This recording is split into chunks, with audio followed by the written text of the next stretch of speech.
तो चलिए बच्चों शुरुआत करते हैं आज नए चैप्टर के साथ। इस चैप्टर का नाम है रे ऑप्टिक्स।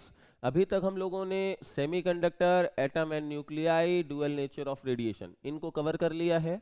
नेक्स्ट 2 डेज में 3 डेज में हम लोग रे ऑप्टिक्स और वेव ऑप्टिक्स कवर कर लेंगे, जिससे हमारे टर्म 2 के सारे क्वेश्चंस कवर हो जाएंगे। ठीक है ना बच्चे, आप इन वीडियोस को जरूर देखिए क्योंकि इन्हीं वीडियो से आप 35 मार्क्स का एग्जाम में पाने वाले हैं। ठीक है, और बाकी टर्म 1 के जो भी क्वेश्चंस होंगे वो हम लोग फिर नई सीरीज टर्म 1 में भी शुरू करेंगे। फिलहाल हम लोग आज बात करते हैं अपने रे ऑप्टिक्स की। तो चलिए भाई, रे ऑप्टिक्स में आज हमने पहली बार शुरुआत की किसकी? पहले आज हम शुरुआत कर, देखो है तो बहुत सारी चीज़ें रे ऑप्टिक्स में, अगर आप डिटेल में पढ़ने जाओगे तो कम से कम 1 महीना लगता है। लेकिन अगर आज हम लोग शॉर्ट में निपटाना चाहें तो हम लोग सारे इंपॉर्टेंट टॉपिक्स को ही कवर करेंगे। जैसे आज पहला ही टाइम आया रिफ्रैक्शन। रिफ्रैक्शन हम लोग पढ़ते हैं। सर होता क्या है रिफ्रैक्शन? सबको पता है बेटा रिफ्रैक्शन क्या होता है।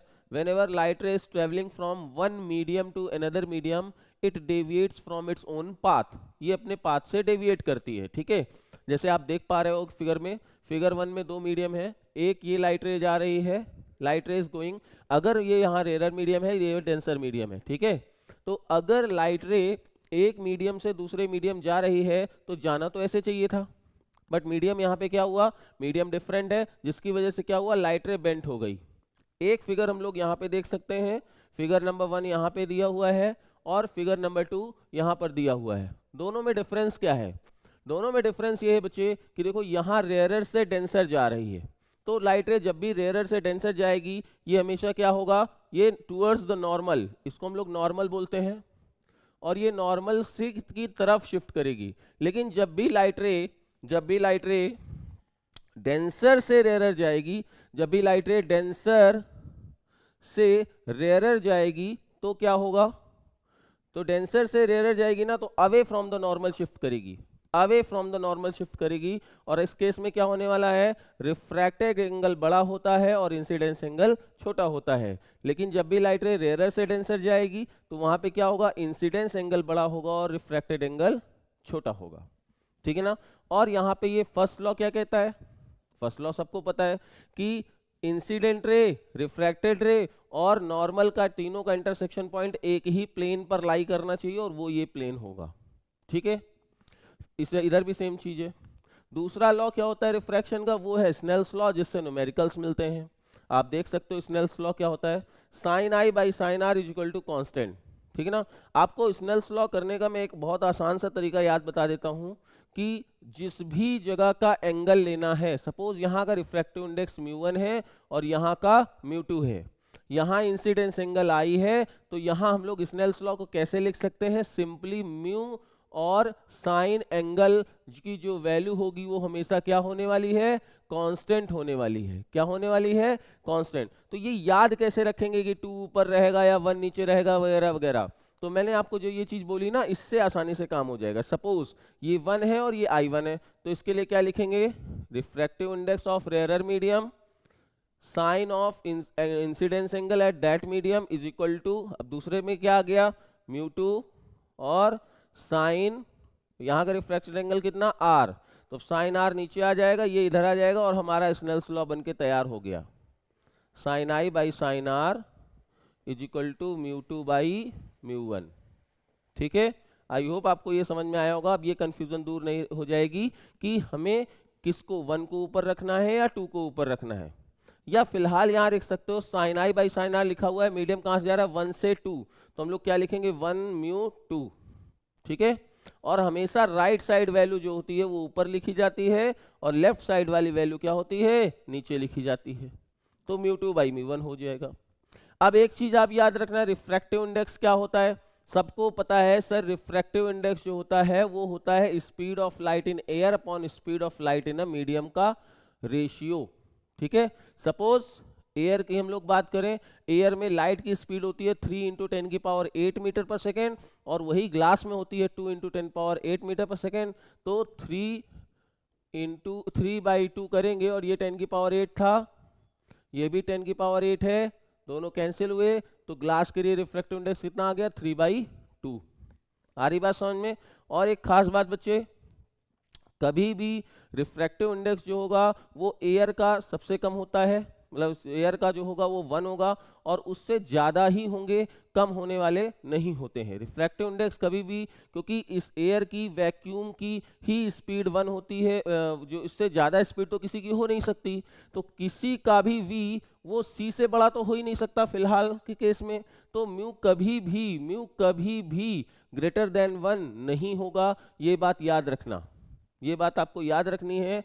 सॉरी, लेस देन 1 नहीं होगा, म्यू की वैल्यू कभी भी लेस देन 1 नहीं होगी, 1 से कम नहीं होगी, क्योंकि c हमेशा ज़्यादा ही रहेगा और लेस देन 1 कभी नहीं होगा। आई बात समझ में? तो क्या मैंने यहाँ पॉइंट समझाए? Number 1, light rays traveling from rarer to denser medium, it will bend towards the normal. Light rays moving from denser to rarer medium, it will move away from the normal. पहली बात। दूसरी चीज, Snell's law क्या होता है? Sine i upon sine r is equal to 1 से 2 medium जा रहा है तो 1 म्यू 2 लिखेंगे, राइट साइड वाला ऊपर, लेफ्ट साइड वाला नीचे, ठीक है। अब रिफ्रैक्टिव इंडेक्स क्या होता है? तो रिफ्रैक्टिव इंडेक्स क्या होता है बच्चा? Speed of light in air upon speed of light in a medium. तो कभी भी कोई भी मीडियम में स्पीड ऑफ लाइट जो होगी वो कभी भी एयर से ज़्यादा हो नहीं सकती है, इसलिए कभी भी म्यू की वैल्यू लेस देन 1 नहीं होगी। म्यू की सबसे कम वैल्यू होती है 1, बाकी सबके लिए 1 से ज़्यादा होगी। सपोज ग्लास के लिए कितना है? 3.2, वाटर के लिए कितना है? 4/3 एक्सेट्रा, ठीक है। आई होप आपको बात समझ में आई होगी। अच्छा, आपने देखा म्यू और वेलोसिटी में इन्वर्स रिलेशन है, तो अगर जहां μ2 है वहां पे क्या हो जाएगा? v1 हो जाएगा, जहां μ1 है वो v2 हो जाएगा। तो यहाँ μ2/μ1 था, ये v1/v2 हो जाएगा। एक रिलेशन और पता है, v = n लैम्डा, आपने पढ़ रखा होगा। कभी भी लाइट रे एक मीडियम से जब दूसरे मीडियम ट्रेवल करती है तो फ्रीक्वेंसी चेंज नहीं होती है, फ्रीक्वेंसी चेंज नहीं होती है। तो क्या होगा? फ्रीक्वेंसी चेंज नहीं है तो जहां स्पीड अगर ये ज़्यादा थी तो वेवलेंथ भी ज़्यादा होगी, जहां ये स्पीड कम है वेवलेंथ की वैल्यू भी कम होगी। तो अगर ये v1/v2 है तो ये λ1/λ2 हो जाएगा। इस क्वेश्चन को 1 मार्क्स के लिए हम लोग कंसीडर कर सकते हैं, ठीक है। तो आई होप आपको ये स्नेल्स लॉ समझ में आया होगा। अब हम एक काम करते हैं, स्नेल्स लॉ का बहुत छोटा सा क्वेश्चन कर लेते हैं। क्या क्वेश्चन आता है? देखिए, अब आपके बोर्ड के ही पॉइंट ऑफ व्यू से मैं आपको समझा रहा हूं कि बोर्ड में ही कैसे क्वेश्चंस बन सकते हैं स्नेल्स लॉ से, ठीक है।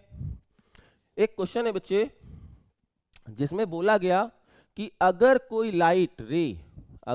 लाइट रे एक मीडियम से दूसरे मीडियम जा रही थी, रेयर से डेंसर जा रही थी, जिससे हुआ क्या कि जितना इंसिडेंस एंगल था ना उसका जस्ट हाफ हुआ है रिफ्रैक्टेड एंगल, जस्ट हाफ हुआ है रिफ्रैक्टेड एंगल। और यहां का रिफ्रैक्टिव इंडेक्स कितना गिवन है? म्यू गिवन है। बात समझिएगा, क्वेश्चन क्या दे रहा हूं ध्यान सुनिएगा। अभी ये बोर्ड में ही आया हुआ क्वेश्चन है, ऑब्जेक्टिव क्वेश्चन है कि अगर एक लाइट रे रेयर से डेंसर जा रही थी और कुछ इस तरीके से जा रही थी कि लाइट रे का जो इंसिडेंस एंगल था उससे जस्ट हाफ हो गया, कौन? Refracted angle. और रिफ्रैक्टिव जो मीडियम था, डेंसर मीडियम, उसकी रिफ्रैक्टिव इंडेक्स कितना है? म्यू। तो पूछा गया है इंसिडेंस वैल्यू कितनी होगी, आई की वैल्यू पूछा गया है इन टर्म्स ऑफ म्यू। तो इसको कैसे सॉल्व करेंगे? तो ये एयर था, तो यहां पे देखो क्या होगा, sine i upon sine r is equal to, अब मैंने बोला था ना कि जिस मीडियम से जाए 1 से 2 गया, 2 वाला है ये म्यू हो जाएगा और नीचे 1 वाला हो जाएगा एयर के लिए वैल्यू होती है 1। तो अब ये कितना होने वाला है? साइन ए की तरह डिनोट करेगा, इसको हम लोग लिख सकते हैं 2 sine i/2 into cos i/2 is equal to mu upon sine i/2। अब देखो भैया, साइन i/2 क्या हो जाएगा? कैंसिल, ठीक है ना। और जैसे ही ये कैंसिल हुआ तो cos i/2 can be written as μ/2, ठीक है ना।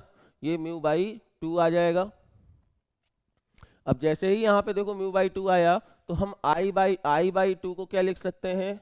cos इनवर्स μ/2, और ये यहां से 2 इधर चला जाएगा तो i की वैल्यू आ गई 2 times cos inverse μ/2। This is the right answer.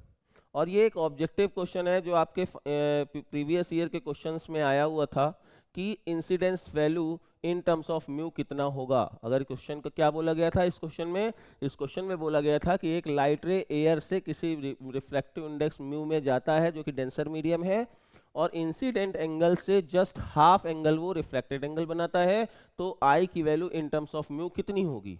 ये क्वेश्चन आपके 2 मार्क्स में आया था। तो यहाँ तो स्नेल्स लॉ यूज होगा, और जब स्नेल्स लॉ यूज हो तो हमने लगाया sine i upon sine r, किस मीडियम से गया? 1 से 2 गया, तो 1 म्यू 2 कौन था? डेंसर मीडियम, एयर के लिए 1। और जैसे ही सॉल्व किया, इसको हम लोग एक आपने फॉर्मूला पढ़ा होगा, आपने फॉर्मूला पढ़ा होगा मैथ्स में, क्या फॉर्मूला पढ़ा होगा? Sine 2 theta can be written as 2 sine theta into cos theta, है ना? तो वही चीज यहाँ पे लिखी हुई है, तो इसको हम लोगों ने as a sine 2 theta consider कर लिया, तो 2 sine i by 2 into cos i by 2 हो गया। यहाँ से ये पूरी वैल्यू कैंसिल हो गई, you will get the result. ठीक है, ओके नेक्स्ट। हाँ तो बेटा अब टी आई आर शुरू करते हैं कि आखिर होता क्या है टोटल इंटरनल रिफ्लेक्शन, इस पर हम लोग बात करेंगे।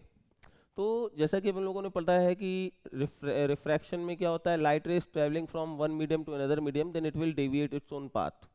अब टीआईआर में ये होने वाला है बच्चे, ध्यान से सुनिएगा। Suppose any light rays travelling from denser to rarer medium, तो होगा क्या? ऑब्वियस सी बात है, डेंसर से रेयर जाएगी तो away from the normal shift हो जाएगी। तो जब शिफ्ट हो जाएगी तो शिफ्ट देखिए, अब एंगल इंसिडेंस बढ़ता जाएगा तो रिफ्रैक्टेड क्या होता जाएगा? रिफ्रैक्टेड जो है और बड़ा होता जाएगा। और एक ऐसी कंडीशन आएगी जहां पे रिफ्रैक्टेड एंगल कितना हो जाएगा? 90 डिग्री हो जाएगा। उस इंसिडेंस एंगल को हम लोग बोलते हैं क्रिटिकल एंगल। क्या बोलते हैं बच्चे? Critical angle. तो ध्यान से सुनिए, 1 नंबर की आने वाली डेफिनेशन होती है कि क्रिटिकल एंगल क्या होता है। तो whenever light rays travelling from denser to rarer medium, then incidence angle in denser medium for which refracted angle is 90 degree, उस incidence angle को हम लोग क्या बोलेंगे? critical angle बोलेंगे। ठीक है, ओके। अब अगर यहाँ पे मैं स्नेल्स लॉ अप्लाई कर दूं तो होगा क्या? Sine theta c upon sine 90 is equal to, हम लोग लिख सकते हैं कि अगर हमारा ये रिफ्रैक्टिव इंडेक्स म्यू 1 है, ये म्यू 2 है, तो लिख सकते हैं लाइट रे 2 से 1 जा रहा है तो 2 म्यू 1। और मैंने बोला था राइट साइड को ऊपर लेना है, लेफ्ट साइड को नीचे लेना है। अगर ऊपर वाली वैल्यू एयर है तो इसके लिए ये वैल्यू हो जाएगी 1, तो हमारा फॉर्मूला निकल के आ जाएगा sine theta is equal to 1 by mu. ठीक है, अब बच्चे मैं आपको एक बात बताता हूं कि कई बार ये फॉर्मूले पे डायरेक्ट क्वेश्चंस आते हैं। सपोज आपके सामने दिया हुआ है ग्लास जिसका रिफ्रैक्टिव इंडेक्स है 1.5 और एक है वाटर जिसका रिफ्रैक्टिव इंडेक्स है 1.33, और पूछेगा किसके लिए क्रिटिकल एंगल की वैल्यू ज्यादा होगी। तो आप देख सकते हो रिलेशन क्या है, इनवर्सली रिलेशन है। तो जिसका म्यू ज्यादा होगा उसके लिए थीटा सी की वैल्यू कम हो जाएगी। तो जरा बताओ ग्लास के लिए कितना बोला मैंने? ग्लास का है 1.5 और म्यू वाटर का कितना है? 1.33। तो आप देख सकते हो किसका जगह कम है? म्यू वाटर का वैल्यू कम है, इसलिए थीटा सी म्यू वाटर के लिए क्या हो जाएगी? ज्यादा हो जाएगी। ठीक है ना। 1 नंबर में ऐसा क्वेश्चन अभी लास्ट ईयर भी आया हुआ था, तो आई होप आपको ये चीज करने में समझ में आया होगा। ठीक है, तो क्रिटिकल एंगल आ गया। सर टीआईआर बताइए, टोटल इंटरनल रिफ्लेक्शन आपने लिख रखा है, वो क्या होता है? तो लाइट रे जब भी डेंसर से रेयरर मीडियम जाएगी और इंसिडेंस एंगल क्रिटिकल एंगल से बड़ा होगा तो लाइट रे उसी मीडियम में वापस आ जाएगी। इस फिनोमेनन को हम लोग टीआईआर बोलते हैं। तो कंडीशन क्या होने वाली है टीआईआर की? टीआईआर की कंडीशन होने वाली है light should travel from denser to rarer medium, denser to rarer medium. Light को डेंसर से रेयरर जाना पड़ेगा। और दूसरी क्या खास बात है? Incidence angle should be greater than critical angle. Incidence angle should be greater than critical angle. अगर ये 2 कंडीशन है तो लाइट रे सेम मीडियम में वापस आके आ जाएगी।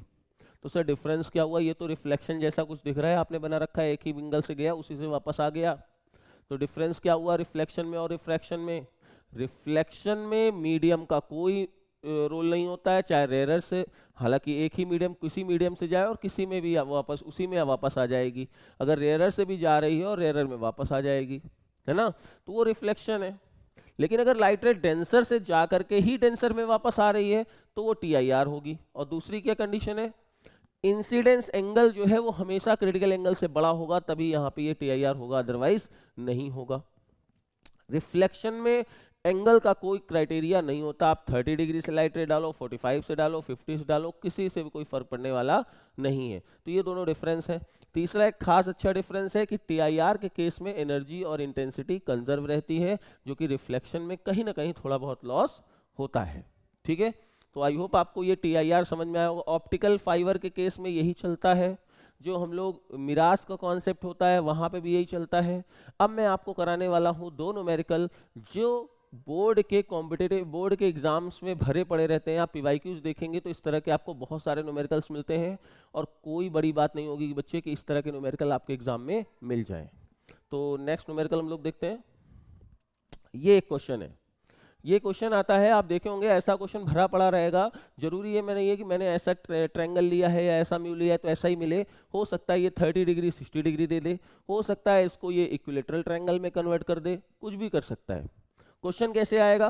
क्वेश्चन आएगा कि एक लाइट रे अगर PQ किसी एक सरफेस AC में परपेंडिकुलरली इंसिडेंट हो रही है तो इसके आने वाले आगे की लाइन को ट्रेस करिए और ये बताइए क्या लाइट रे AB से पास होगी या BC से पास होगी। ठीक है ना? तो ऐसे क्वेश्चंस को करने के लिए क्या करते हैं, पहली बात तो याद रखना, जब भी लाइट रे परपेंडिकुलरली सरफेस में इंसिडेंट होगी, एक नंबर का ऑब्जेक्टिव क्वेश्चन भी पूछ सकता है कि यहाँ रिफ्रैक्टेड एंगल कितना होगा। तो भैया जब लाइट रे नॉर्मल में आएगी ना तो इंसिडेंस एंगल 0, तो रिफ्रैक्टेड एंगल भी 0 ही होगा, वो याद रखना। यहाँ पे रिफ्रैक्टेड एंगल होगा 0, तो लाइट रे परपेंडिकुलरली सीधे चली आएगी, और जब आकर के यहाँ स्ट्राइक किया, अब यहाँ हमें नॉर्मल ये मिल गया, तो अब हमें यहाँ से क्या करना है, नॉर्मल ये है और इंसिडेंट रे ये है, तो इस एंगल को हमें फाइंड करना होता है और यही हमारा इंसिडेंस एंगल हो जाएगा इसके लिए। तो देखें भाई, तो हुआ क्या है सर, ये 90 डिग्री आ रहा, तो ये 90 है तो ये भी 90 होगा, ये 45 है तो इसको भी 45 होना पड़ेगा, ये 45 है और पूरा 90 था यहाँ से यहाँ तक तो इसको 45 हो गया। यानी हमें यहाँ पे क्या मिल गया, इंसिडेंस एंगल की वैल्यू कितनी मिल गई, 45 डिग्री। कितनी मिल गई, 45 डिग्री। ठीक है, अब दूसरा काम क्या करते हैं, दूसरा काम करेंगे क्रिटिकल एंगल निकाल लो, क्योंकि म्यू गिवन है तो यहाँ पे लिख सकते हैं for critical angle, for critical angle. जैसे ही क्रिटिकल एंगल निकालना है तो क्या करेंगे, sine theta C is equal to 1/μ होता है, तो साइन थीटा सी की वैल्यू 1/, यहाँ म्यू की वैल्यू कितना गिवन है, 2/3 गिवन है, तो 1/2/3 √3, तो ये √3 ऊपर चला गया। क्या देखेंगे, sine theta C is equal to sine 60, तो क्या तुमको नजर आ रहा है थीटा सी की वैल्यू कितनी हो गई, थीटा सी की वैल्यू दे रखी है 60, इंसिडेंस कितना दिया हुआ था 45, इंसिडेंस कितना दिया हुआ है 45। तो अब हमारे TIR की कंडीशन क्या हो रही है, क्या ये TIR की कंडीशन को फॉलो कर रहा है? सर यहाँ पे तो हम देख पा रहे हैं I की वैल्यू इससे कम है, I की वैल्यू थीटा सी से यहाँ पर कम है, बट कंडीशन फॉर TIR क्या होता है, कंडीशन फॉर TIR क्या कंडीशन होता है, I should be greater than theta C, ये होना चाहिए, लेकिन यहाँ तो ये है, इसका मतलब क्या होगा, TIR नहीं होगा, यहाँ पे TIR नहीं होगा, और TIR अगर नहीं होगा तो लाइट रे यहाँ जाएगी तो रिफ्रैक्शन करेगी और ये लाइट रे ऐसे निकल के बाहर आ जाएगी, तो यानी लाइट रे कहाँ से जाएगी, AB सरफेस से बाहर निकल जाएगी। आई होप आपको ये क्वेश्चन समझ में आया होगा। इस तरह के क्वेश्चंस करना सीख लीजिए, क्योंकि इस तरह के क्वेश्चंस एग्जाम में आने से हो सकता है कि 90% चांसेस है इसी तरह क्वेश्चन आ जाए, या अगला जो क्वेश्चन कराने जा रहा हूँ ऐसा क्वेश्चन आ जाए। TIR से रिलेटेड ऐसे क्वेश्चंस बहुत मिलेंगे। ये लाइट रे जा रही थी, पूछेगा किस फेस से निकलेगी, अगली सरफेस में TIR होगा कि नहीं होगा, तो पहला काम म्यू गिवन होगा तो हम लोग वहां से क्रिटिकल एंगल निकालेंगे, बाय यूजिंग ज्योमेट्री इस सरफेस में कितना इंसिडेंस एंगल होने वाला है वो निकालेंगे और अपनी कंडीशन पे चेक करेंगे। ठीक है, आई बात समझ में? ओके, अब आते हैं नेक्स्ट। अब जैसे ये कुछ फिगर दिया हुआ है, सर ये कैसा फिगर दिया हुआ है, ध्यान से सुनना बच्चे, ये ऐसा फिगर दिया हुआ है कि सपोज यहाँ कोई बल्ब लगा हुआ है, बल्ब लगा हुआ है, आपसे कोई पूछेगा कि कितनी रेडियस की प्लेट को यहाँ पे रखा जाए जिस वाटर सरफेस में, जिससे ये लाइट रे बाहर ना निकले। ये कैसा क्वेश्चन है, तो जरा देखो भाई, आप ये बात समझते हो कि सर यहाँ से जो लाइट रे जाएगी वो डेंसर से रेयर जा रही है? कैन ये सर ये तो कंफर्म समझ में आ रहा है कि यहाँ से जो लाइट रेज जाएंगी वो डेंसर से रेयर पे जाएंगी। यानी देखो अब डेंसर से रेयर जा रही, यहाँ जाने वाली लाइट रेज क्या होगी, जब ये ऐसे गई तो ये ऐसे निकल जाएगी। यहाँ जाने वाली लाइट रेज क्या होगी, यहाँ जा रही है फिर ये ऐसे निकल जा रही है ना। तो अब यहाँ पे एक सर्टेन एंगल ऐसा होगा कि जब यहाँ गया और जाने के बाद अब ये लाइट रे कैसे हो जाएगी, 90 डिग्री पे चली गई।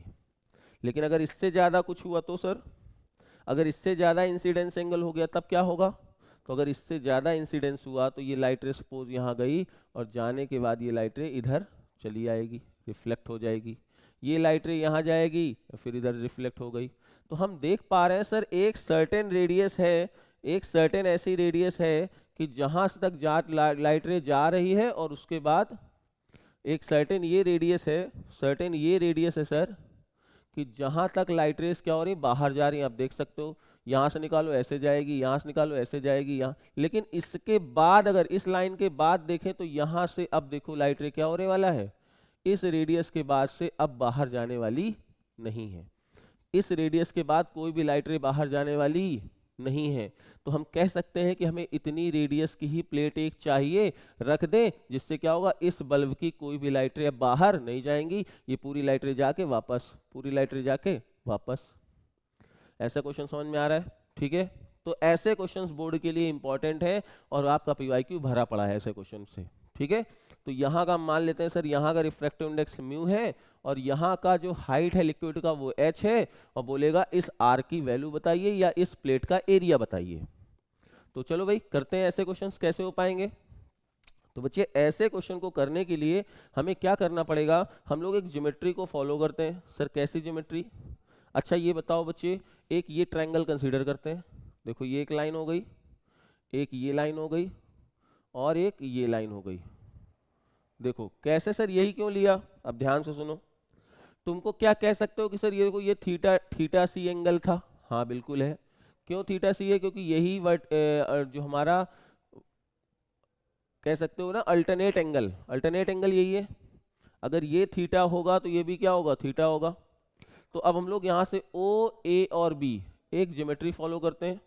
तो ट्रायंगल हम लोग बना लेंगे ओ ए बी, ये है ओ, परपेंडिकुलर वाला पॉइंट हो जाएगा ए, ये हो गया बी, और ये है ओ। ओ ए की वैल्यू कितनी गिवन है, एच, ए बी की वैल्यू कितनी गिवन है, आर। ठीक है ना।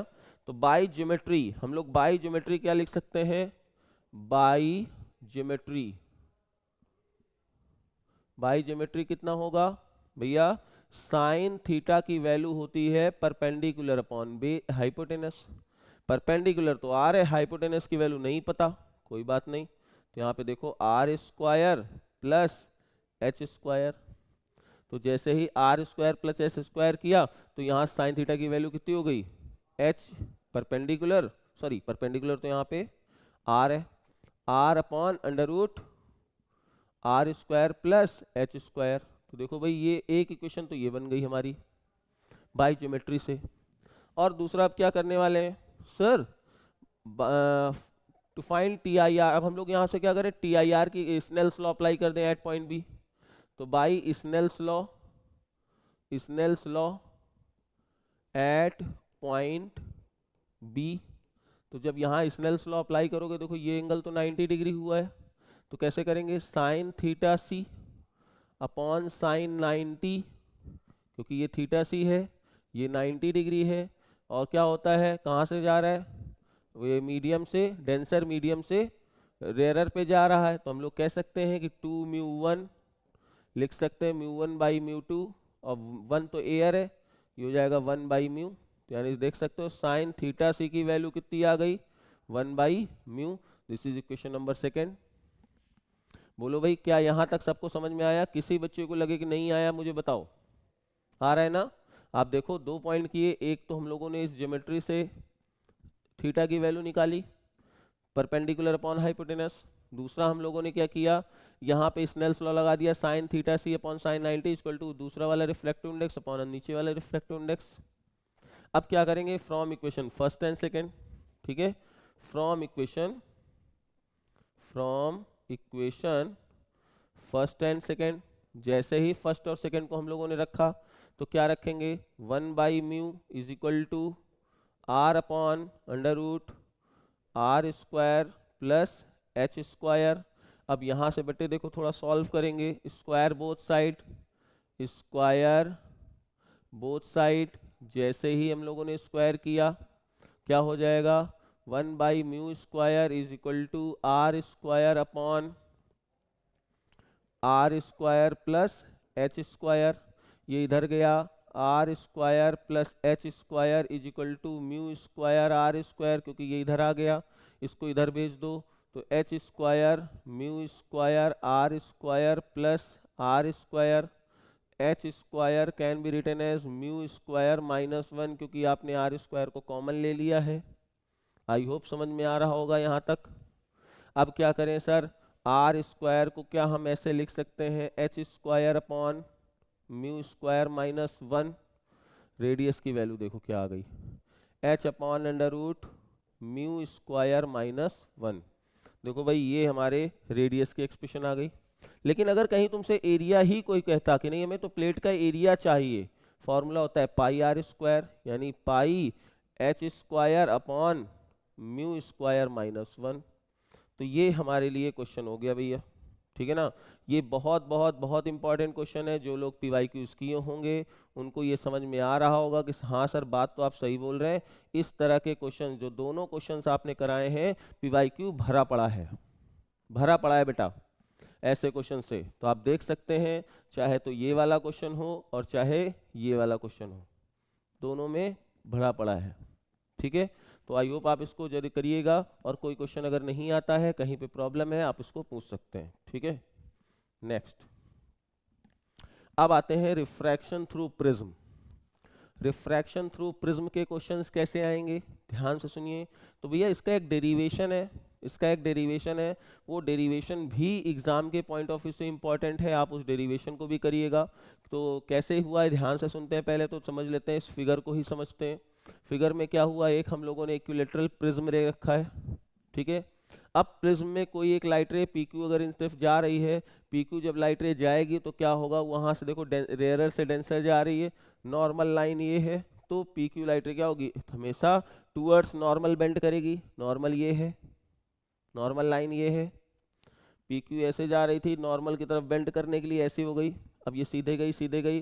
दूसरा रिफ्रैक्शन हो गया, जब दूसरा रिफ्रैक्शन हो गया तो डेंसर से रेयर लाइट रे जाने लगी, जाना चाहिए था ऐसे, नॉर्मल है ये, जाना चाहिए था ऐसे, नॉर्मल है ये, तो अब ये नॉर्मल है तो ऐसे जाना चाहिए, तो नॉर्मल से दूर होकर के ये ऐसे निकल गई। तो ये किसके थ्रू हुआ, ये रिफ्रैक्शन थ्रू प्रिज्म हुआ। ए क्या होता है, एंगल ऑफ प्रिज्म होता है, इसको हम लोग रिफ्रैक्टिंग एंगल भी बोलते हैं। अब जो जाने वाली लाइट रे थी और लौट करके लाइट रे आई है, इन दोनों को मिलाने से एक एंगल बना। देखो ये आने वाली लाइन है और ये जाने वाली लाइन है, तो दोनों के बीच में एक एंगल बना, इसको हम लोग बोलते हैं एंगल ऑफ, इसको हम लोग बोलते हैं angle of angle of deviation, इसको हम लोग बोलेंगे एंगल ऑफ डेविएशन, ठीक है। ओके, अब जब यहां तक बात समझ में आ गई, तो सर इसका डेरिवेशन क्या होगा। इसका डेरिवेशन आप देख सकते हैं, इसके डेरिवेशन में क्या करना होगा।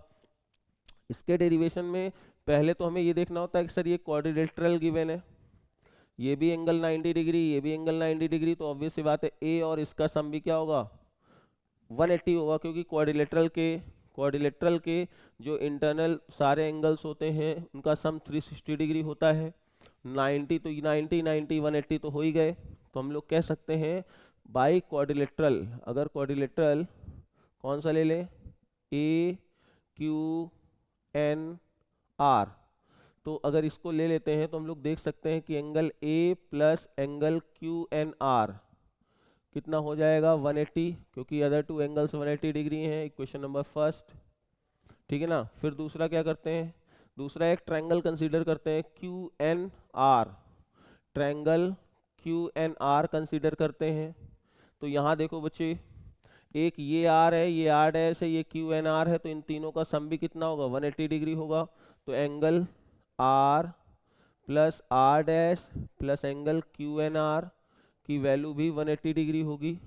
ये क्वेश्चन नंबर सेकेंड। अब भैया फर्स्ट और सेकेंड दो दे रखा है, फ्रॉम फर्स्ट एंड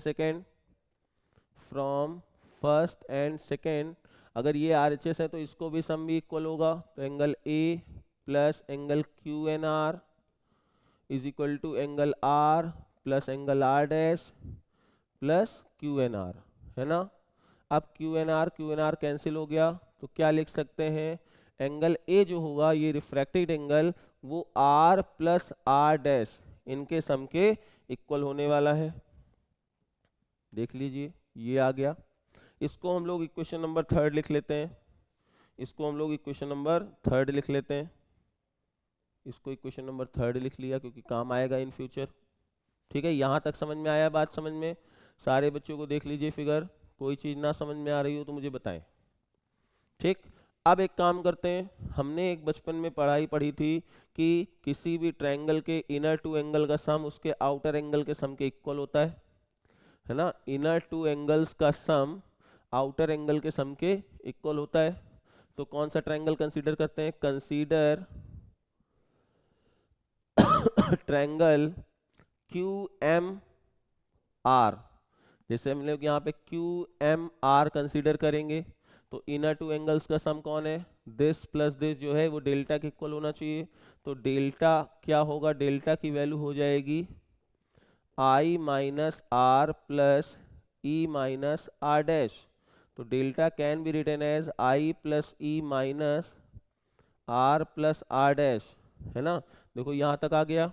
अब एक चीज बस समझो कि R प्लस R डैश तो A डैश है ना।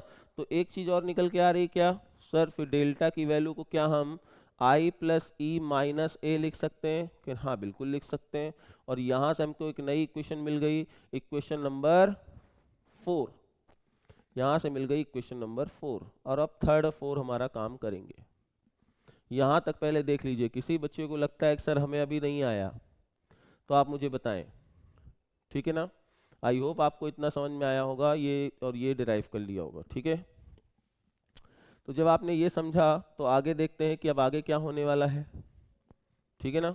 आगे हम लोग देखते हैं कि आगे कैसे सॉल्व करने वाले हैं। भैया अब ये 3 और 4 को कैसे सिंप्लीफाई करेंगे, तो इस चीज़ को समझते हैं। भैया 3 और 4 को समझो। देखो हुआ क्या, ए अब आती है condition for minimum angle deviation, है ना। Condition for minimum angle deviation, condition for minimum. अब पता लगा तुम्हारे एग्जाम में यही आ गया, एंगल डेविएशन।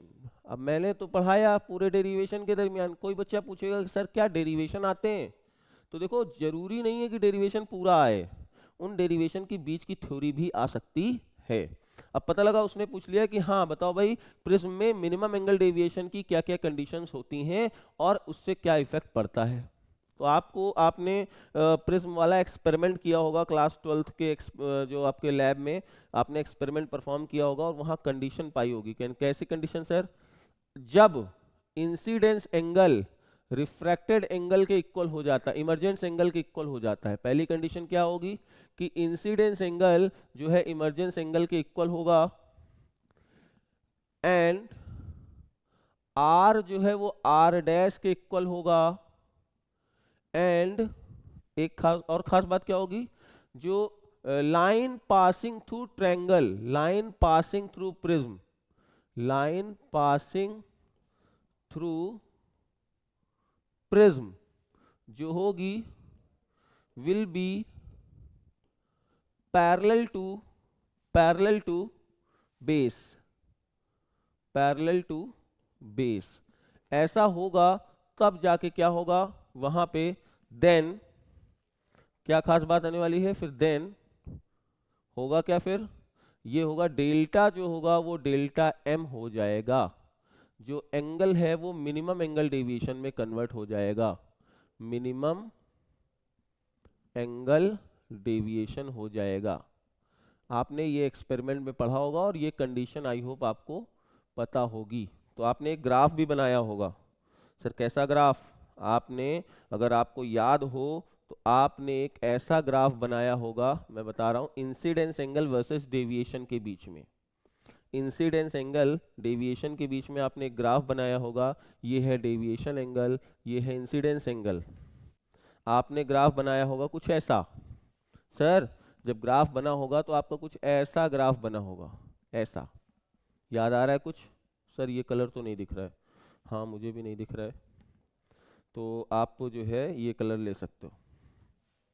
कुछ ऐसा ग्राफ आपने पाया होगा, है ना? तो देखो ये वो एंगल है, वो इंसिडेंस एंगल है जहां पर आई की वैल्यू ई के इक्वल है, और डेविएशन एंगल यहाँ पे कितना है, डेल्टा एम। आ रही बात समझ में? ये एक्सपेरिमेंट आपने सॉल्व किया, मतलब डिराइव किया होगा या इसको परफॉर्म किया होगा।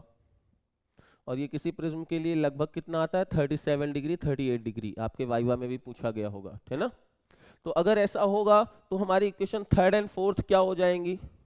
Then equation third and fourth become, then equation third and fourth. अच्छा सर ये मिनिमम एंगल ऑफ डेविएशन और किन किन फैक्टर्स में डिपेंड करता है अगर प्रैक्टिकली बात करें तो वो हम लोग देखिए मिनिमम एंगल ऑफ डेविएशन किन किन फैक्टर्स में डिपेंड करता है। ये मिनिमम एंगल ऑफ डेविएशन किन किन फैक्टर्स में? सर एक तो इंसिडेंस एंगल पे डिपेंड करता है, एक इमर्जेंस एंगल पे डिपेंड करता है, और एक एंगल ऑफ प्रिज्म में डिपेंड करता है। सर एंगल ऑफ इमर्जेंस तो और किसी फैक्टर में डिपेंड करते होंगे ना? हाँ, किस कलर की लाइट रे आ रही है उस पर डिपेंड करता है, वेवलेंथ ऑफ द लाइट कितना यूज हुआ है उस पर डिपेंड करता है, मटेरियल कौन सी यूज किया है उस पर डिपेंड करता है ये इमर्जेंट। ये दोनों तो फिक्स हो गए। मान लीजिए एक बार आपने इंसिडेंस एंगल ले लिया, एंगल ऑफ प्रिज्म ले लिया, वो तो फिक्स हो गया। मटेरियल कौन सा है वो ई को चेंज कर देगा। आपने येलो कलर की लाइट ली है उसके लिए डेविएशन अलग होगा, रेड कलर की लाइट ली है उसके लिए डेविएशन अलग, क्योंकि हर कलर के लिए वेवलेंथ अलग अलग होती है। तो अगर कल को तुमसे पूछता है कि मिनिमम एंगल डेविएशन की क्या कंडीशन है और किन किन फैक्टर्स में डिपेंड करता है, तो आपको आना चाहिए नंबर 1 एंगल ऑफ इंसिडेंस पे डिपेंड करेगा, एंगल ऑफ प्रिज्म में डिपेंड करेगा, refractive index of the material पे डिपेंड करेगा, and wavelength of the light use पे डिपेंड करेगा। अब अगर जैसे ऐसा कंडीशन है तो हमारी इक्वेशन थर्ड एंड फोर्थ का क्या होगा? थर्ड एंड फोर्थ बिकम, ये क्या हो जाएंगी, ध्यान से सुनना भैया। थर्ड में जब हमारे लिए आर आर डैश के इक्वल है तो angle A can be written as 2 times r, तो एंगल आर की वैल्यू आ जाएगी ए बाई 2।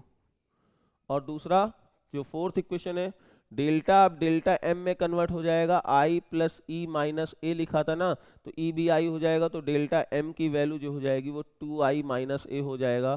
तो यहाँ से हम लोग आई की वैल्यू निकाल लेंगे, तो आई की वैल्यू कितनी आ जाएगी, आई की जो वैल्यू आएगी, ये ए इधर आ जाएगा, तो आई की वैल्यू बार बार यही बन रहा है, ये ए इधर आया तो 2i की वैल्यू आ गई ए प्लस डेल्टा एम। तो आई की वैल्यू कितनी आ गई, A plus delta M divided by 2। तो अब देखो आई और आर हमें दोनों मिल चुके हैं। आर की वैल्यू, ये आ गया, आर की वैल्यू तुम्हें यहाँ से ये मिली, ठीक, और आई की वैल्यू ये मिली।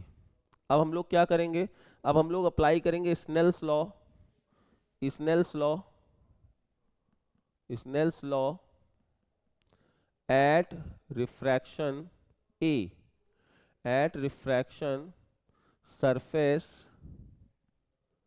फर्स्ट। तो जैसे ही करोगे sine i upon sine r is equal to mu, तो फॉर्मूला आ गया sine A plus delta M divided by 2 upon sine A by 2 is equal to mu. भैया ये डेरिवेशन का फॉर्मूला आया है और इससे रिलेटेड क्वेश्चंस भी आपके एग्जाम में मिलते हैं, ठीक है ना? तो इससे रिलेटेड क्वेश्चंस भी आपके एग्जाम में मिलते हैं। आप देख लीजिए ये फॉर्मूला, हम लोगों ने ये डेरिवेशन डिराइव किया है। क्यों डिराइव किया है? क्योंकि इसके 20 से क्वेश्चन बनते हैं और ये डेरिवेशन आपको इसलिए आना चाहिए, क्या पता 3 नंबर में डेरिवेशन ही आ जाए, ठीक है ना? नहीं आएगा तो क्वेश्चन तो यहाँ से या इनसे एक एक नंबर का ऑब्जेक्टिव तो बना ही देगा, ठीक है? तो आई होप तुम्हें यहाँ पे समझ में बात आ रही होगी, ठीक है? तो अब आते हैं नेक्स्ट, अब आते हैं एक और फार्मूला डिराइव कर लेते हैं, फिर इसके बाद इसके क्वेश्चन वगैरह जो भी हैं वो बाद में करेंगे, क्योंकि ये लेक्चर है ज़्यादा बड़ा तो इसमें टाइम लग रहा है। तो टाइम लग रहा है तो हम लोग क्या करेंगे, 2 पार्ट में रे ऑप्टिक्स को कवर करेंगे, ओके? ऑप्टिकल इंस्ट्रूमेंट्स हम लोग नेक्स्ट टर्न पे करेंगे और ये हम लोग जो लेंस मेकर्स फार्मूला है इसको डिराइव कर लेते हैं, ओके? ठीक है। अब क्या हुआ सर, इसको डिराइव कैसे करते हैं? भैया बहुत बहुत बहुत ज़्यादा चांसेस हैं कि आपके एग्जाम में आ भी जाएगा। हालांकि लास्ट ईयर ये आया था तो माइक्रोस्कोप टेलीस्कोप भी इस बार जबरदस्त पढ़ के जाना, क्योंकि माइक्रोस्कोप टेलीस्कोप और लेंस मेकर फॉर्मूला 101% तीन में से एक चीज मिलेगी मिलेगी, 101% मिलना ही तय है। तो अगर आप जरूर पढ़िए, अगर कोई चीज नहीं आती, नेक्स्ट लेक्चर भी आपके लिए बहुत इंपॉर्टेंट होने वाला है इससे रिलेटेड, तो ऑब्जेक्टिव क्वेश्चन में मान के चलिए कि आना ही आना है। तो कैसे आएगा, कैसे करेंगे, वो हम लोग देखते हैं। भैया दो सरफेस है, रिफ्लेक्टिंग सरफेस, यहाँ पे आप देख पा रहे होगे दो रिफ्रैक्टिंग सरफेस हैं। एक रिफ्रैक्टिंग सरफेस ये मैंने बना दिया है ना। तो अगर यहाँ पे देखो भाई, अब आपने अभी तक जितना भी रिफ्रैक्शन पढ़ा है वो रिफ्रैक्शन बाई प्लेन सरफेस पढ़ा है।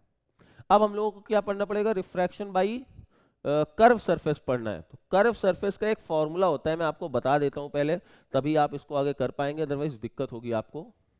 तो देखो ध्यान से, जैसे यहाँ पे एक ये कर्व सरफेस है, इसका रिफ्रैक्टिव इंडेक्स μ2 है, यहाँ का μ1 है, और मान लेते हैं यहाँ कोई ऑब्जेक्ट रखा हुआ है, ये लाइट रे यहाँ गया, ये यहाँ से नॉर्मल है, ये यहाँ से इसकी रेडियस, ये इसकी रेडियस यहाँ से r हो गई, ठीक है ना, ये इसकी डिस्टेंस ऑब्जेक्ट की u हो गई, और हमारा फाइनल जो इमेज बनने वाला है वो फाइनल इमेज हमारा रिफ्रैक्ट होकर के यहाँ पे I बना लिया, और इसकी डिस्टेंस यहाँ से v हो गई। तो रिफ्रैक्शन फॉर्मूला सर कैसे लिखते हैं ये थोड़ा बताइए। तो देखो रिफ्रैक्शन हो कहाँ से रहा है, ये लाइट रे गई यहाँ गई, फाइनल इमेज कहाँ बन रहा है, μ2 पे। तो याद रखना लिखने का तरीका क्या होता है, जहां फाइनल इमेज बना है उसका रिफ्रैक्टिव इंडेक्स μ2, उसकी डिस्टेंस v, माइनस ऑब्जेक्ट का रिफ्रैक्टिव इंडेक्स, ऑब्जेक्ट की डिस्टेंस μ1 बाई u। अब इमेज का रिफ्रैक्टिव इंडेक्स माइनस ऑब्जेक्ट का रिफ्रैक्टिव इंडेक्स अपॉन कर्व का रेडियस ऑफ कर्वेचर। इस तरीके से हम लोग यहाँ पे ये रिफ्रैक्शन थ्रू कर्व सरफेस का फॉर्मूला करते हैं।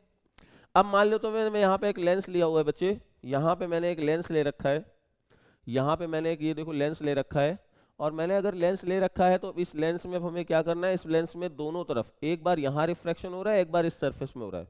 तो हम लोग क्या करते हैं, दोनों सरफेस के लिए पहले यहाँ पे एक रिफ्रैक्शन फॉर्मूला लिखते हैं। पहले यहाँ से ये लेफ्ट रिफ्रैक्शन बना लूँ मैं, ये देखो एक सरफेस ये है, मान लिया। अब बच्चे अगर अंदर का रिफ्रैक्टिव इंडेक्स μ2 है और बाहर का μ1 है, जो कि एयर है फिलहाल, इधर भी सेम ही रहेगा।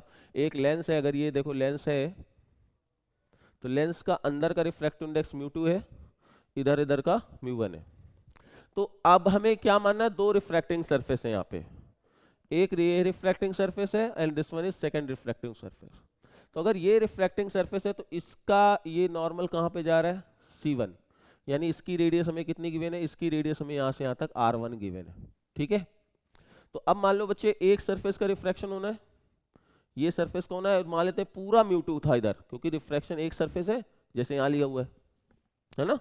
तो पूरा अगर μ2 मान लें तो refraction by surface first, refraction through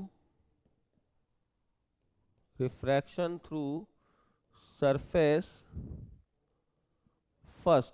first का नाम भी दे सकते हो कोई भी, A B है, ये C रख दो, तो रिफ्रैक्शन फर्स्ट ACB है ना। तो अब कितना हुआ जैसे ही रखा, तो अब देखो यहाँ अगर पूरा μ2 होता, ये μ2 होता, ये पूरा एक ही सरफेस होती, यहाँ से μ2 होती, तो इसने रिफ्रैक्शन कहाँ दिया, I1 पे, जिसकी डिस्टेंस कितनी, V1। तो क्या फॉर्मूला हो जाएगा, μ2 बाई V1 माइनस ऑब्जेक्ट कहाँ पे है, μ1 पे, डिस्टेंस कितना है u, μ2 minus μ1 by R1। This is equation number first. क्या ये बात समझ में आई, ये लिखना समझ में आया कि नहीं आया? किसी बच्चे को लगे कि नहीं आया वो बतावे, बाकी तो छोड़ो, ठीक है ना। ये समझ में आ गया ना, फिर से देख लेते हैं। ये रिफ्रैक्टिंग सरफेस है, पूरा अगर μ2 होता, पूरा इसी की तरह μ2 होता, और देखो ये लाइट रे जाने के बाद कहाँ रिफ्रैक्ट हो रही है, I1 पे, ये डिस्टेंस कितना हुआ, V1। तो रिफ्रैक्टिव इंडेक्स μ2, जो डिस्टेंस है वो पूरी इमेज की V1, फिर ऑब्जेक्ट का रिफ्रैक्टिव इंडेक्स माइनस के साथ अपॉन u, माइनस ये लिख दिया, इज इक्वल टू इमेज का रिफ्रैक्टिव इंडेक्स, ऑब्जेक्ट का refractive index upon radius of curvature. पहला आपने तैयार कर लिया, ठीक है। अब सर दूसरा वाला देखते हैं, तो चलो भाई दूसरा वाला देख लो। अब दूसरे के लिए इसको मैं हटा देता हूं पहले। मान लेते हैं अब ये सरफेस की बात करें, इधर वाले की ए बी सी, तो देखो refraction through A B C की बात कर रहे हैं, ये ऐसा सरफेस है ना, ऐसे सरफेस मान लेते हैं जिसका आप बच्चे देखने ध्यान से सभी लोग, ये P Q light Q R light rays आ रही थी, ये क्यू आर लाइट रेज आ रही थी, कहां से, ये म्यू2 से आ रही थी ना, क्योंकि इस सरफेस के अब इधर पूरा म्यू2 मान लो, और ये लाइट रेज अब यहाँ कहा म्यू1, तो भैया ये लाइट रेज कहाँ जाके मिल रही थी, I1 पे मिल रही थी, जिसकी डिस्टेंस यहाँ से कितनी थी, V1 थी। लेकिन आफ्टर ये नॉर्मल, अब देखो यहाँ पे इस सेकेंडरी सरफेस का नॉर्मल किधर है, इधर है C2, तो ये R2 की वैल्यू तो ये हो गई, और अब रिफ्रैक्शन होने के बाद फाइनल इमेज कहाँ बन रहा है, I पे, जो कि यहाँ से डिस्टेंस कितना है, V है। एक बार देख लो पूरा फिगर। अब आधे आधे फिगर को देखना है बच्चे, अब हमें कौन सा करना है, आधे फिगर को। इससे यहाँ से ये पीली वाली लाइट रे ऐसे जा रही थी, तो ये मान के चलो जाना इसको ऐसे चाहिए था, देखो जाना इसको ऐसे चाहिए था, लेकिन इस सरफेस में रिफ्रैक्शन हुआ तो नॉर्मल ये था, तो नॉर्मल से दूर लाइट रे जाएगी तो थोड़ा सा और दब गई, यहाँ हो गया। तो फाइनली इमेज इस सरफेस के लिए कहाँ बनी, फाइनली जो इमेज बनी इस सरफेस के लिए वो कहाँ बनी, अब पहले यहां लिख लेते हैं, रिफ्रैक्शन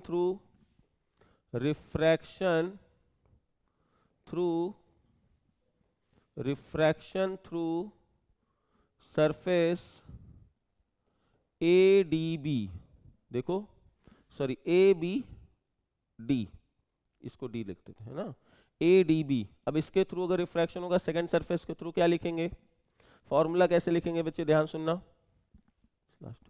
कैसे लिखेंगे। अब इमेज फाइनली कहां बन रही है, इमेज फाइनली कहां बन रही है, इमेज फाइनली कहां बन रही है, यहां पे म्यू1 पे, तो इमेज का refractive index, image final image की डिस्टेंस v माइनस, भैया अब ये ऑब्जेक्ट वाली लाइट रेज ऐसे आ रही है, तो क्या इसकी कोई डिस्टेंस ले सकते हो, कन्वर्जिंग लाइट रेज की कोई डिस्टेंस नहीं है भैया, क्योंकि ये वाली लाइट रे ये वाली लाइट रे पीछे कहीं मिल ही नहीं रही है, तो क्या होगा, ये कहां मिल रही है प्रिंसिपल एक्सिस को, यहां पे, तो जब कन्वर्जिंग लाइट रेज जहां पे मिलती हैं वो उसकी ऑब्जेक्ट डिस्टेंस की तरह काम करता है, किसकी तरह काम करता है, डिस्टेंस की तरह। लेकिन ऑब्जेक्ट है किस मीडियम में, म्यू2 में, भाई ये वाली लाइट रेज कहां से आ रही, म्यू2 से आ रही है, लेकिन डिस्टेंस इधर से नहीं मिल पाएगी, क्यों नहीं मिल पाएगी इधर से डिस्टेंस, क्योंकि ये लाइट रे और ये लाइट रे कहीं मिल नहीं रही पीछे, कहां मिल रही, यहां पे, तो डिस्टेंस तो ये ले लेंगे, लेकिन मीडियम कौन सा है ऑब्जेक्ट का, म्यू2, तो ऑब्जेक्ट का रिफ्रैक्टिव इंडेक्स अपॉन ऑब्जेक्ट की डिस्टेंस, ऑब्जेक्ट की डिस्टेंस ये वाली, देखो ये वाली लाइट रे कहां मिल रही प्रिंसिपल एक्सिस को, V1 पे, तो ये V1 is equal to, image कहां बना था, म्यू1 में, ऑब्जेक्ट कहां है, म्यू2 पे, इसका रेडियस ऑफ कर्वेचर कितना है, R2। बस बच्चे यहां गलत करते हैं लोग, ध्यान से सुनना, यहां गलत करते हैं, ठीक है। तो आप यहां से दोनों रिफ्रैक्शन वैल्यूज लिख लिया, जब जैसे ही दोनों फॉर्मूले आ गए, अब हम लोग क्या करेंगे, दोनों फॉर्मूले आने के बाद अब हम लोग क्या करते हैं, इसको रब करके दोनों इक्वेशन को सिंप्लीफाई कर लेते हैं, तो हमारा लेंस मेकर फॉर्मूला डिराइव हो जाएगा।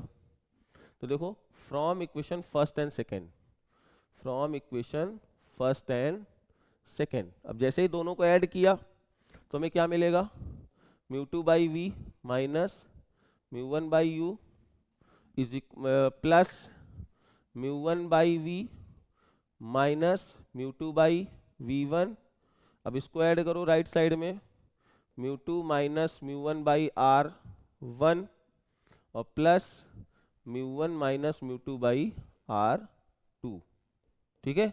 अब देखो कुछ चीजें कैंसिल हो रही हैं, ये प्लस में म्यू2, सॉरी ये नहीं जाएगा, ये म्यू2 बाई V1 है ये, और ये भी ये कहाँ गया म्यू, ये देखो म्यू, एक सेकेंड, यहाँ म्यू2 बाई V1 था ना, हाँ ये म्यू2 बाई V1 है, तो ये म्यू2 बाई V1, ये भी म्यू2 बाई V1, ये प्लस में ये माइनस में ये हो गए कैंसिल, यहाँ म्यू1 कॉमन ले लिया तो क्या बना 1 by we minus 1 by you.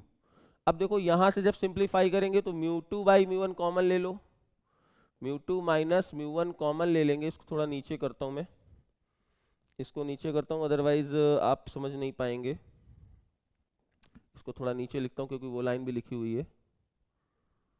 हाँ तो यहाँ से हमने क्या किया, यहाँ से किया म्यू1 कॉमन ले लिया, म्यू1 ये हो गया 1 by we minus 1 by u, एक ब्रैकेट में, यहाँ से μ2 माइनस μ1 कॉमन लो, जैसे ही μ2 माइनस μ1 कॉमन लिया तो ये वो 1/r1 बचा। लेकिन अब यहाँ तो माइनस साइन आ जाएगा क्योंकि ये μ1 माइनस μ2 है, आप कॉमन ले रहे हो μ2 माइनस μ1, तो ये हो जाएगा -1/2। अब ये μ1 इधर और ये वैल्यू पूरी बना लेती है 1/f, तो ये हो जाएगा पूरा 1/f μ2 minus μ1 upon μ1 1/r1 minus 1/r2। ये पूरा फॉर्मूला हमारा डिराइव हो गया है यहाँ पे, आप देख सकते हो। और जब ये हो जाएगा तो इसको हमने कर दिया ब्रैकेट में बंद। भैया बहुत बहुत बहुत इंपॉर्टेंट है, लास्ट ईयर हालांकि ये डेरिवेशन आया था, फिर भी कर लेना है क्योंकि मैंने बोला ना लेंस मेकर्स फार्मूला और प्रिज्म का डेरिवेशन, टेलीस्कोप, माइक्रोस्कोप, इन चार में से आपके बहुत बहुत बहुत इंपॉर्टेंट चीज़ें हैं, चीज़ें मिलती ही मिलती हैं। आपको मैंने ये बताया है सर ये फिगर बहुत टफ रहता है, बन नहीं पाता है। अगर ऐसी आपकी समस्या है तो बहुत आसान चीज़ें मैं आपको बता देता हूँ बनाना। आप सिंपल से ऐसे एक लाइन खींचो, एक लाइट रे यहाँ ऐसे लेके जाओ, इसको यहाँ ऐसे रिफ्लेक्ट करो, नीचे गिरा दो, ये यहाँ V1 हो जाएगा, ये यहाँ से V हो जाएगा, और बस ये तुम्हारी लाइट रे इस तरह से बन जाएगी। आप एक बार ध्यान से देखोगे आराम से बन जाएगा, ठीक है। तो इस तरह से चीज़ें बन सकती हैं। अब मेरी बात सुनिए बच्चे, मैंने आज आपको लेंस मेकर फॉर्मूला तक कराया है। बड़ा चैप्टर होने की वजह से इसको एक दिन में कंप्लीट नहीं करते हैं। आज मैंने रे ऑप्टिक्स पार्ट 1 दिया हुआ है, कल इसका दूसरा लेक्चर आएगा जिसमें हम बाकी बची हुई थ्योरी और प्लस कुछ न्यूमेरिकल को सिंप्लीफाई करेंगे, सॉल्व करेंगे। तो इस लेक्चर को देखिए, और अगर कोई प्रॉब्लम आती है यहाँ तक में तो फिर मुझे आप मैसेज कर सकते हैं। तो आज के लिए इतना ही, थैंक यू।